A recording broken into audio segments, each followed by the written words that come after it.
Hello நண்பர்களே, வணக்கம். நான் உங்கள் பிரியா. இன்றைக்கி நம்ம பார்க்க போகிற பதிவு என்ன அப்படின்னு பார்த்தீங்கன்னா, நம்ம பிறக்கும் போதே இந்த கிழமையில் பிறந்த குழந்தைகள் முருகனோட அருள் பெற்று முருகனோட அம்சத்தில் பிறந்த குழந்தைங்க எந்த கிழமையில் பிறப்பாங்க, அவங்கள முருகனோட மறு உருவம் அப்படின்னே நம்ம சொல்லலாம்.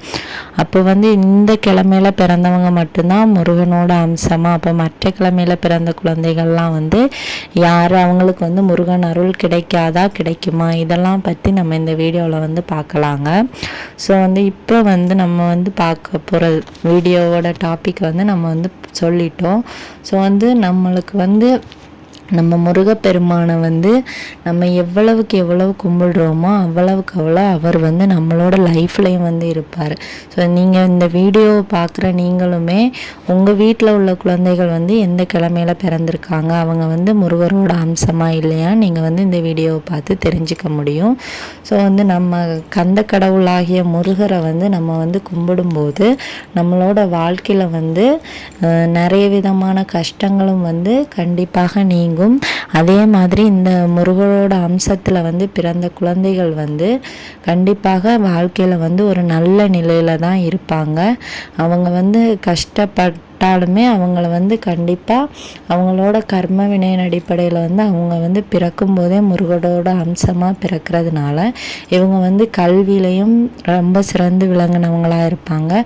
அதே மாதிரி வளர வளர அவங்களோட வாழ்க்கையும் நல்லா இருக்கும். கஷ்டத்தில் இருந்தாலுமே அவங்களோட வாழ்க்கை கொஞ்ச நாளையில் மாறி போயிடும். ஸோ அந்த மாதிரி முருகர் இவங்களுக்கு இயல்பாகவே முருகரோட குணங்கள் அதிகமாக இருக்கும். அதனால் இந்த கிழமையில் பிறந்த குழந்தைகள் கண்டிப்பாக முருகரோட அம்சம்னே நம்ம சொல்லலாம். அது என்ன கிழமைன்னு சொல்லிட்டு நம்ம பார்க்குறதுக்கு முன்னாடி நம்ம முதல்ல நம்ம தமிழ் கடவுளாகிய முருகரை நம்ம கும்பிட்டோம். நம்ம அவரோட பேர், அவரோட நாமம், அந்த முருகான்கிற அந்த பேரை சொல்லும்போதே நம்மளுக்கு அந்த மும்மூர்த்திகளோட அந்த அருளும் நம்மளுக்கு கிடைக்குமா. ஏன்னா முருகா அப்படிங்கிற பேர்லேயே மும்மூர்த்திகளையே குறிக்கக்கூடிய அந்த ஒவ்வொரு எழுத்துக்குமே ஒவ்வொரு அர்த்தம் இருக்குதாம். ஸோ அது என்ன அப்படின்னு சொல்லிட்டு நம்ம இப்போ பார்க்கலாம். இப்போ முருகால எழுத்து மூ. அந்த மூக்கு பொருள் என்ன அப்படின்னு பார்த்தீங்கன்னா, மூனா முகுந்தன். முகுந்தன்னா யாருன்னா மகாவிஷ்ணு மகாவிஷ்ணுவான திருமாலை குறிக்குது. ஸோ அந்த மூக்கு முகுந்தன் திருமாலை குறிக்குது. ரெண்டாவது உள்ள ரூ, முருகால உள்ள இரண்டாவது எழுத்து ரூ. ரூனா ருத்ரன். ருத்ரன்னா சிவபெருமானோட இன்னொரு பெயர், மறுபெயர் தான் இந்த ருத்ரன். அதே மாதிரி கா, முருகா சொல்லும்போது அந்த மூணாவது எழுத்து கா. இது யாரை குறிக்குது அப்படின்னு பார்த்தீங்கன்னா, கமலத்தில் வீட்டிற்கும் நம்ம பிரம்மாவை தாங்க குறிக்குது. அப்போ 3 தெய்வங்களை குறிக்குது. திருமால், சிவபெருமான், அப்புறம் பிரம்மா. இப்படி 3 பேரையுமே அவரோட அந்த நாமம் குறிக்கிறதுனால நீங்கள் முருகான்னு சொல்லும்போதே 3 கடவுளோட அந்த அருளுமே உங்களுக்கு கிடைக்குமா. நீங்கள் முருகனோட வேற எந்த நாமத்தையும் சொல்லலாம்னா முருகான் அவருக்கு பேரை மட்டுமே நீங்கள் சொன்னால் போதும். உங்களுக்கு கிடைக்கக்கூடிய இந்த அருள் 3 தேவர்கள்ட்ட இருந்தும் உங்களுக்கு கண்டிப்பாக கிடைக்கும்னு சொல்கிறாங்க. சரி, இப்போ நம்ம முருகரோட அம்சத்தில் பிறந்த குழந்தைகள் எந்த தேதி எந்த கிழமையில் பிறப்பாங்க அப்படின்னு பார்க்கலாம். அவங்க முருகருக்கே உகந்த நாள் நம்ம எல்லாருக்கும் தெரியும், செவ்வாய்க்கிழமை. முருகருக்கு ஏதாச்சும் விசேஷம்னாலும் செவ்வாய்க்கிழமை வருதுன்னா அது ரொம்ப விசேஷம். அதே மாதிரி விரதம் இருக்க தொடங்குறவங்க, அப்புறம் அவருக்கு பூஜைகள் ஏதாவது செய்யணும், வெற்றிலை தீபம் போடணும், இந்த மாதிரி செய்கிறவங்கெல்லாம் மேக்சிமம் தொடங்குறதே இந்த செவ்வாய்க்கிழமை தான். ஏன்னா முருகரோட அந்த இஷ்ட நாளை அந்த செவ்வாய் தான். முருகருக்கு அந்த செவ்வாய்க்கு அதிபதியே நம்ம முருகர் தான். ஸோ செவ்வாய்க்கும் முருகருக்கும் அவ்வளோ ஒரு பாண்டிங் இருக்குது. ஸோ அதனால தான் இந்த செவ்வாய்க்கிழமையில் பிறந்த குழந்தைகள் முருகரோட அம்சமாக பிறக்கிறாங்க அப்படின்னு சொல்கிறாங்க. அதுவும் செவ்வாயில் விசாக நட்சத்திரத்தில் பிறந்தவங்க முருகரோட மறு அம்சம் அப்படின்னே மறு உருவம் அப்படின்னே நம்ம சொல்லலாம். ஏன்னா முருகருக்கும் விசாக நட்சத்திரம்.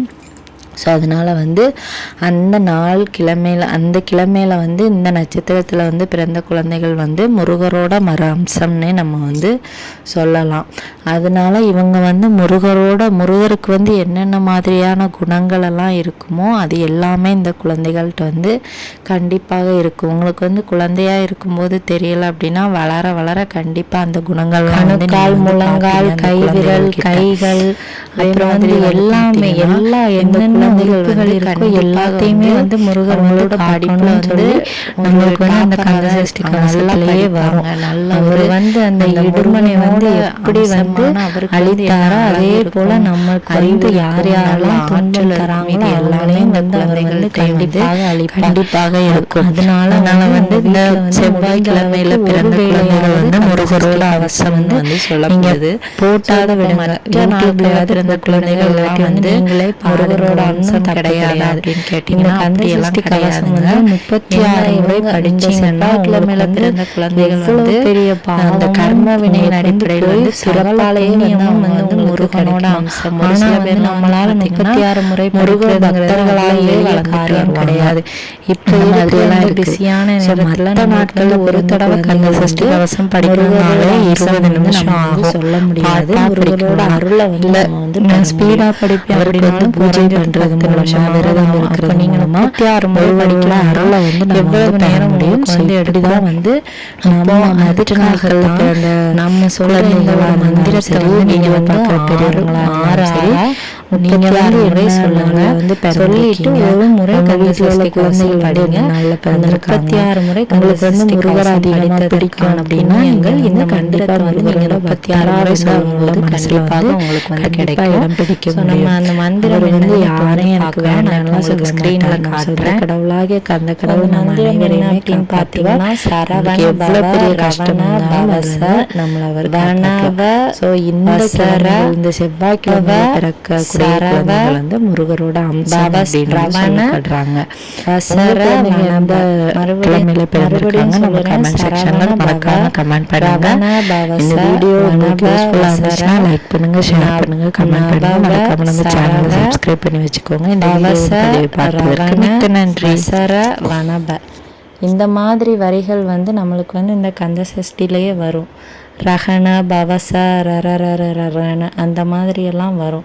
ஸோ வந்து நீங்கள் இந்த வரியை வந்து ஒவ்வொரு வரியையும் 6 முறை, இப்போ இந்த சரவண பவ இருக்குன்னா அதை வந்து 6 முறை, அதுக்கு அடுத்த வரியை 6 முறை, அப்படி வந்து ஒவ்வொரு வரியும் 6 36 முறை நீங்கள் வந்து சொல்லிவிட்டு ஒரு முறை கந்தசஷ்டி கவசமும் படித்து முடித்துருங்க. கண்டிப்பாக வந்து உங்களோட சகல பாவங்களும் உங்களுக்கு வந்து இந்த மாதிரியான கஷ்டங்கள், இந்த எதிர்மறை எண்ணங்கள், ஒரு சில பேருக்கெல்லாம் வந்து வாழ்க்கையில் இருக்க கஷ்டம்னால வந்து செத்து போயிடணும், எனக்கு வந்து ரொம்ப கஷ்டமாக இருக்குது, இந்த கடவுளே எனக்கு வந்து இவ்வளோ கஷ்டத்தை தராரு, இந்த மாதிரியெல்லாம் தோணும். ஸோ அந்த மாதிரி இருக்கிறவங்கெல்லாம் வந்து இந்த மந்திரத்தை வந்து நீங்கள் வந்து தினமும் சொல்லிட்டு வாங்க. ஒரு முறை கந்தசஷ்டியும் படிச்சுட்டு வாங்க. கண்டிப்பாக உங்களோட சகல கஷ்டங்களும் நீங்கும். நம் சொந்த கடவுளாகிய நம் கந்த கடவுள் நம் அனைவரையும் காப்பாற்றுவார். இந்த வீடியோவின் பதிவு வந்து உங்களுக்கு யூஸ்ஃபுல்லாக இருந்துச்சு அப்படின்னா மறக்காமல் லைக் பண்ணுங்கள், நம்ம சேனலை சப்ஸ்கிரைப் பண்ணி வச்சுக்கோங்க. இதை போல் பயனுள்ள தகவல்களை நம்ம வந்து இன்னும் பார்க்கலாம். இந்த வீடியோவின் பதிவை பார்த்ததற்கு மிக்க நன்றி.